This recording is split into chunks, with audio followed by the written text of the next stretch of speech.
Bonjour, bienvenue dans ma cuisine. Alors aujourd'hui, j'avais envie de vous proposer une petite astuce pour se faire un bon apéritif. Bientôt, il n'y aura plus de couvre-feu. C'est la saison des apéritifs qui commence. À chaque fois qu'on peut éviter d'acheter des petits apéritifs industriels, c'est bien de le faire. Alors pour ça, vous allez prendre d'abord du pain.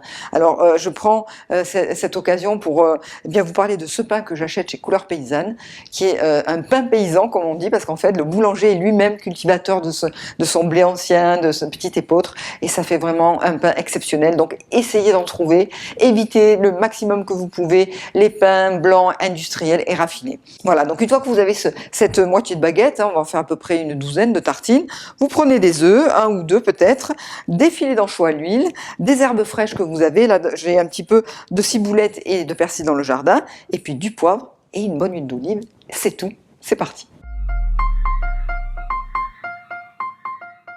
Préparer ces tartines, on va commencer par durcir nos œufs, mais pas plus de 7 minutes, comme je vous dis à chaque fois. Quand le jaune est un petit peu coulant, qu'il n'est pas farineux, on obtient toujours des sauces plus onctueuses.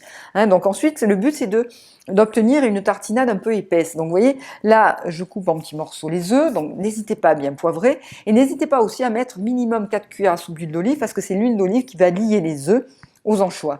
Donc comme ça, on va tout écraser à la fourchette.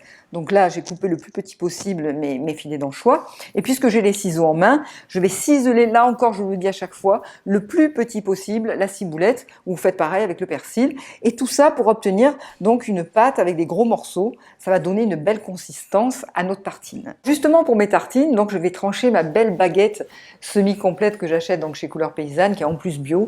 C'est un pain que je garde souple comme ça, quasiment toute la semaine, tellement que c'est un pain de qualité. Et ensuite, je prépare mes tartines à l'avance, c'est bien. Et au moment de passer à l'apéro, quand les invités arrivent, je les fais griller 10 minutes dans un four bien chaud, parce qu'en fait, c'est bien meilleur quand les tartines sont chaudes, qu'elles sortent du four, elles sont croustillantes, elles sont goûteuses, un vrai régal. Bon appétit!